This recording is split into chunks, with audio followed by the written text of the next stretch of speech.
The Boston Celtics are one game away from their 18th NBA championship. They take a commanding 3-0 series lead over the Dallas Mavericks, winning 106-99 in game three, all but ending the Mavericks' hopes at winning an NBA Finals this year. As we all know, no team has ever come back from an 0-3 deficit in NBA history, not just in the finals, in any playoff series. And I do not anticipate that we will see that in this one.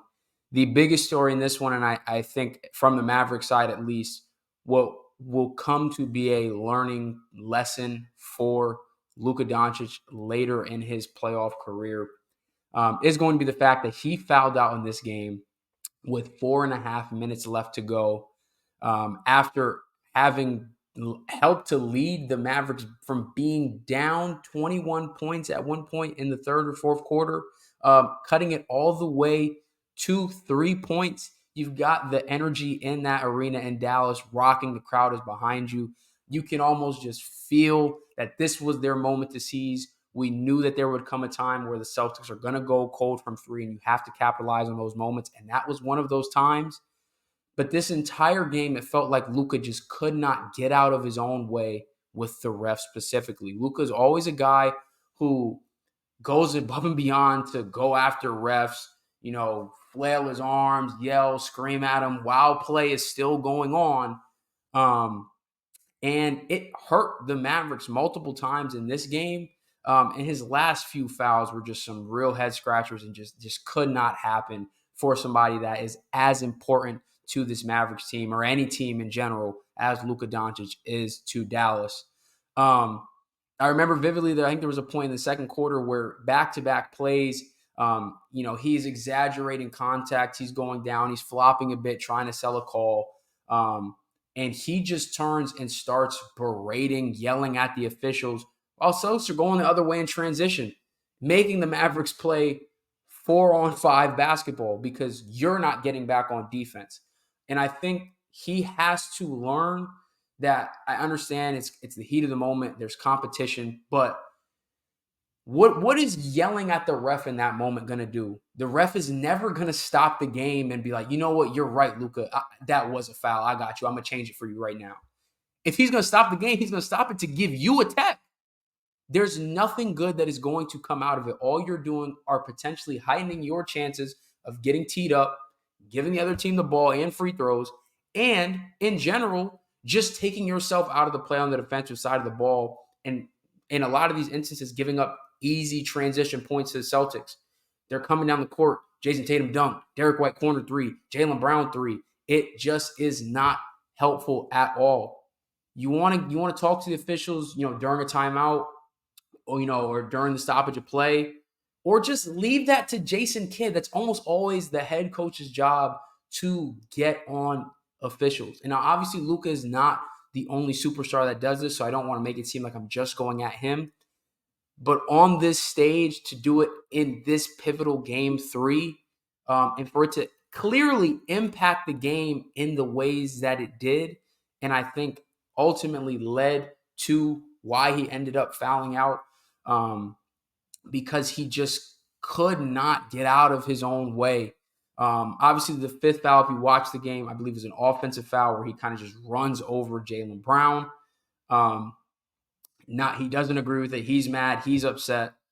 And then with 4 minutes and I think 40 seconds left, knowing that you have 5 fouls, knowing that you guys have rallied down from a 21-point deficit, cut it to 3. You've got so much time left. The Celtics offense looks terrible. They look stale right now. They're taking, the shot selection is not great. The crowd is going nuts.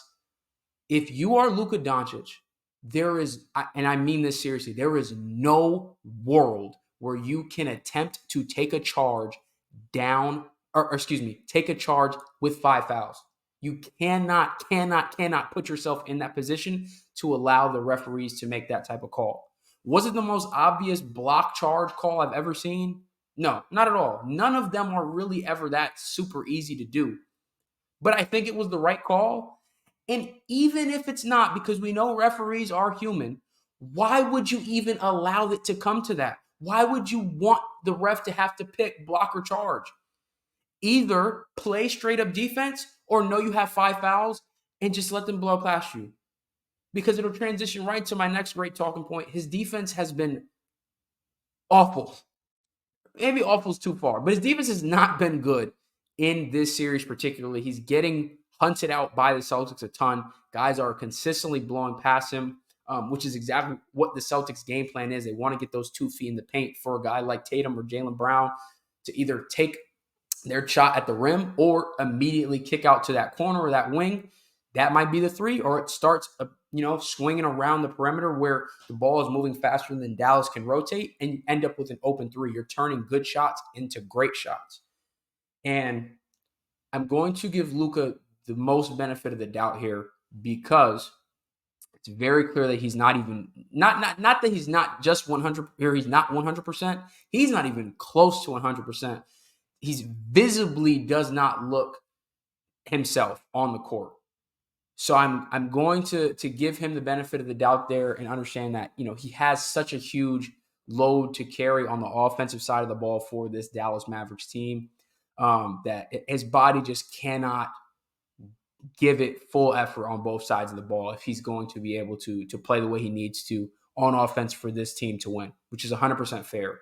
But at the end of the day, they have been hunting him out badly.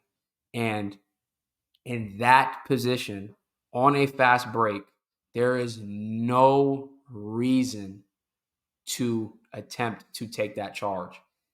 If you just scoot out of the way and allow Jaylen Brown to go past you and get the layup, it's a 5-point game with 4.5 minutes left. Very doable, very makeable comeback for the Mavericks. Instead, Luka Doncic fouls out, puts all of the pressure onto Kyrie Irving, who, to be fair to him, I think played his best game of the series by far. 35 points, almost 50% from the field, 4 of 6 from 3. But it puts him in such a tough position where the Mavericks role players have really, really struggled this entire series. A lot of that continually has to do with the Celtics' fantastic defense at understanding what shots they can and cannot give up to this Mavericks team. Most importantly, they just have not given up a lot of those corner threes, which is what the Mavericks were number one at in the NBA, not just in the regular season, but also in the postseason as well. The Celtics were the best at the NBA at denying corner threes, and I think gave up the least or the worst shooting percentage on corner threes the entire season. We knew something had to give here in this finals, and that was one of my favorite storylines to watch going in. And it's clear that the Celtics have just dominated them on that front. They're content with letting guys like Derrick Jones and PJ Washington shoot threes above the break, on the wing, top of the key. They're not trying to give up anything from the corner. That's a big reason why they've struggled in this one, not just in Game 3, but in this series as a whole. And it had been primarily Luka in games 1 and 2. This is the best game, like I said, that Kyrie played, and it just was not enough down the stretch because as I flip over to the Boston side of things, this was Jason Tatum's best game of the finals from a scoring perspective. 31 points on 11 of 26 from the field. I still am not the best fan of his shot selection. I think he settled way more than he needed to. He loves a sidestep 3. It looks great when it goes in. But when you have smaller guys on you and you have slower guys on you, it just feels like a bailout, the same way that we talk about Anthony Davis, bailing out the defense when he takes that one back down and faces up and takes that mid-range shot, when it's like, I think you could have gotten closer to the rim. You could have applied more pressure to the defense. You could have found a better shot for yourself or for a teammate. And I think that Tatum still, he gets too content with taking that shot. But they went in a lot more than they have for him in the series. He still was aggressive on the glass, continues to be a great initiator and playmaker for the Celtics team. That was evident in this one as well. Jaylen Brown continues to be the most consistent presence for this Celtics offense. I think barring a super extension to this series where Jason Tatum just erupts in what would have to be losses for the Celtics, which I just don't see a world where that happens. Jaylen Brown, I think, is going to be the MVP of this finals, and it is well-deserved. And I'm going to get out in front of it now and say that I know for a fact when it happens, the discourse around it is going to inevitably shift to Tatum in some way. There's going to be an argument brought up that maybe Jaylen Brown is the better player because he won Eastern Conference Finals MVP, he wins Finals MVP. It just isn't a necessary conversation to have right now. I wish that it would just be about the fact, and I said this on the podcast um, in our last episode, just really, I wish the conversation would be about how great Jaylen Brown has become as a player, how much he's grown throughout his career, and everything is on full display in just these 3 games that we've seen so far in the finals. His on-ball defense has been out of this world. You can make an argument that he might have been or might be the best Celtics defender in the series. I probably would have him behind Drew Holiday, but his impact it's right up there. It's right up there with Drew. Obviously, he had the 3 block and 3 steal game. He continues to just be so active on the ball, active in passing lanes. He's been great as a help side defender in this series as well. Offensively, he has been so aggressive at getting downhill. Obviously, game 1, he did a great job at getting guys like Derek Lively in foul trouble and just continuing to put his head down and get to the rim. He's been very efficient with his shot making, both from the perimeter and the mid-range, and that mid-range was critical at closing out this game 3 and helping to stifle that Mavericks run, which looked like it may have erased a Celtics 21-point lead there in the second half. He's rebounded the ball well. He continues, like Tatum, to drive into the paint, get 2 feet in the paint, kick out, and get into those ball rotation scenarios, leading to open threes for the Celtics, which they knocked down at a super high clip. Jaylen Brown has just been everywhere, doing everything, on top of being a guy who crashes the glass for Boston as well. This Boston team does such a great job at collapsing from the three-point line and just keeping plays alive at times. You see Derek White do it. Drew Holiday did it 2 or 3 times in game 3. I think he did it twice in one possession, 2 different sets of offensive rebounds. They're scrappy. They want it.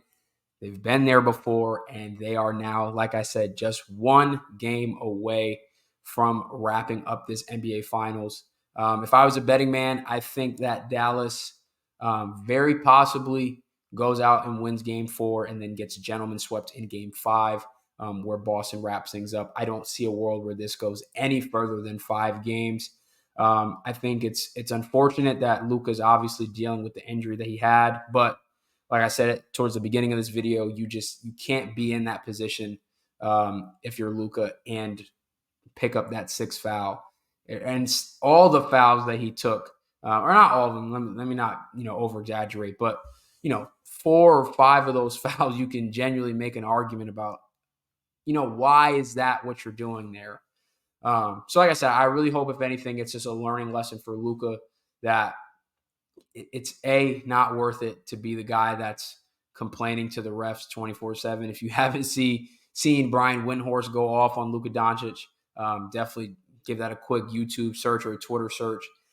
It is worth the minute and a half video, because he very quickly broke down every single issue with Luka in this game, and why it's something that he's going to have to learn from if he's going to want to get over this hump, which it looks like he will be losing his first trip to the NBA Finals. If the series wraps up on Friday, we definitely will be doing a full finals recap very soon, probably this weekend. If not, that will be coming within the next week or so. And we'll start to look forward to what will be a very, very busy NBA offseason and free agency period. So stay tuned to the channel.